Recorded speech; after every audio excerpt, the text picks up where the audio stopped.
आज से 1200 साल पहले सामानी सल्तनत कायम हुई थी। अपने अरूज के दौर में Afghanistan, Iran, Turkmenistan, Tajikistan, Uzbekistan, Kyrgyzstan, Kazakhstan और पाकिस्तान के कई हिस्से इस सल्तनत का हिस्सा थे। लेकिन जिस दौर की कहानी हम सुना रहे हैं तब सामानी सल्तनत बिखर रही थी। अलप्तगीन सामानी सल्तनत का गवर्नर था। अलप्तगीन की सामानी हुक्मरान अबू मंसूर से कुछ अनबन हो गई थी। इसी वजह से अलप्तगीन ने बगावत करके अफगानिस्तान में गजनी के इलाके पर हुकूमत कायम कर ली और अपनी आज़ादी का ऐलान कर दिया। अलप्तगीन का गुलाम था सुबुक्तगीन, वही सुबुक्तगीन जिसके बेटे को हम और आप महमूद गजनवी के नाम से जानते हैं। एक गुलाम का बेटा गजनी सल्तनत का सुल्तान कैसे बना? मैं हूं वकील खान। इल्म तारीख की हिस्ट्री ऑफ इंडिया सीरीज में हम आपको यही सब बताएंगे।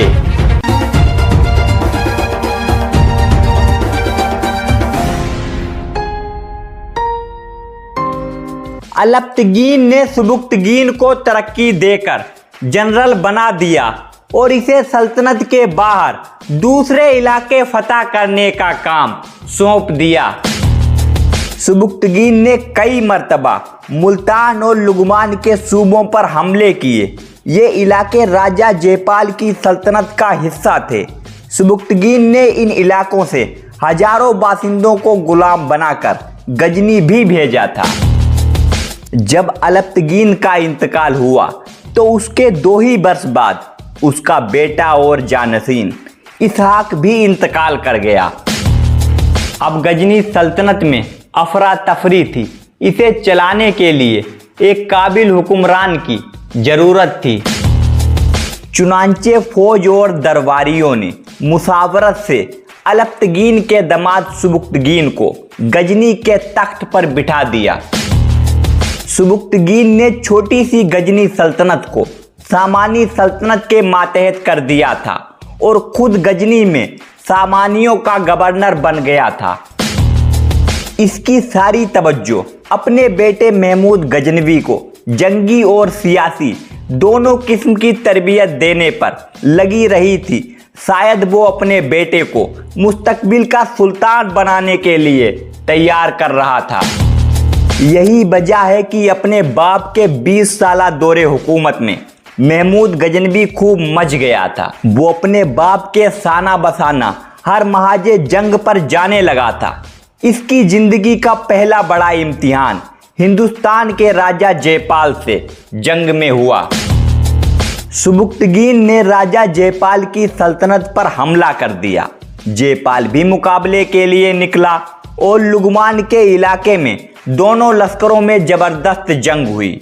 इस जंग में महमूद गजनवी बहुत जाफिसानी से लड़ा। जयपाल का लश्कर भी डटकर मुकाबला करता रहा।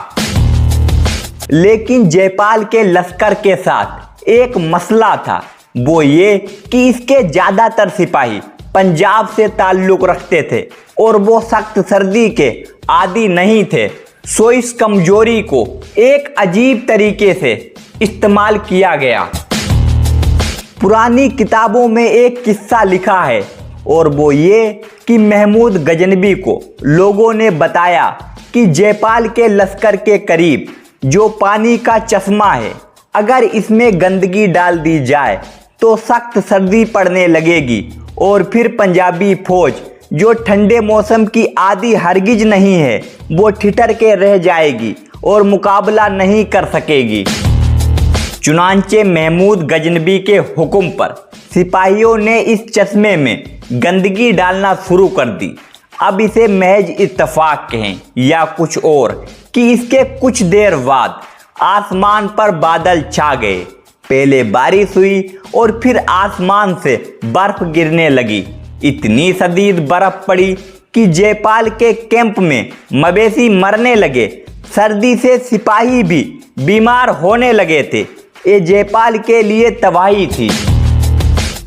चुनांचे जयपाल ने सुबुक्तगीन से दरख्वास्त की कि वो राजा से 10 लाख दिरहम और 50 हाथी लेकर सुलह कर ले।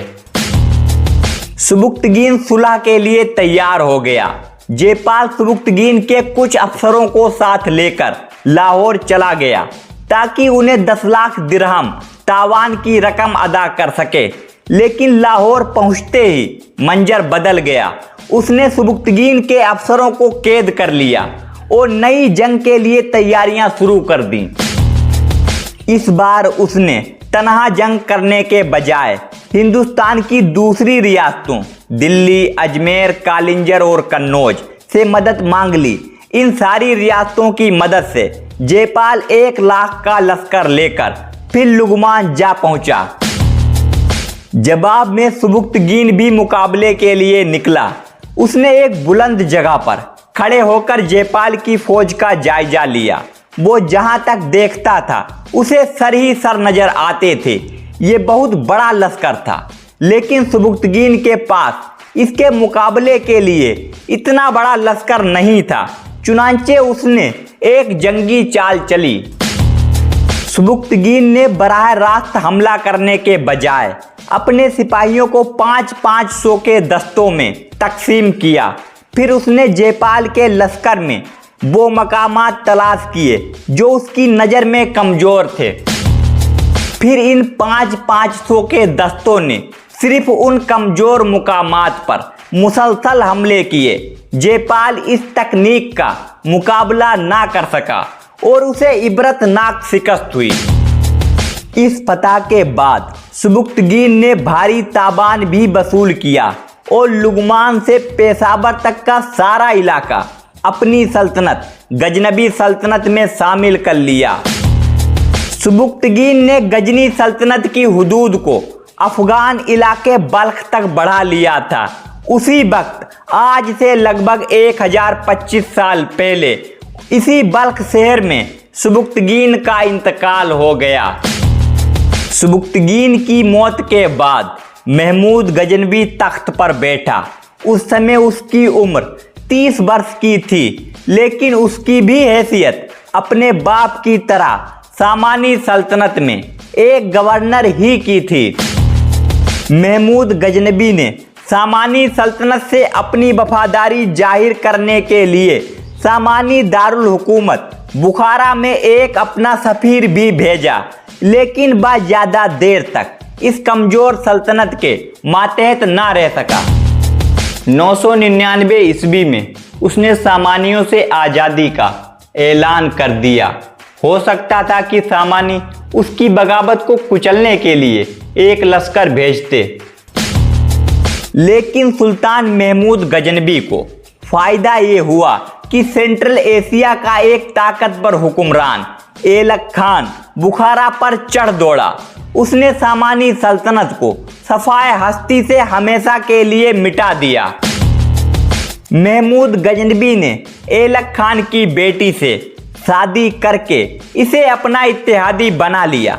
अब वो अपनी सल्तनत गजनी सल्तनत का पहला बाजाब्ता सुल्तान था और हमसाये में एक ताकतवर सल्तनत के साथ वो इत्तेहाद कायम कर चुका था। अब उसकी किस्मत का सितारा अरूज पर पहुंचने वाला था।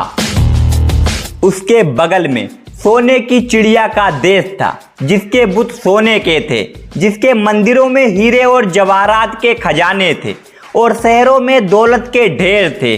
जरखे जमीनों वाला खुशहाल हिंदुस्तान महमूद गजनबी की आंखों को खीरा कर रहा था।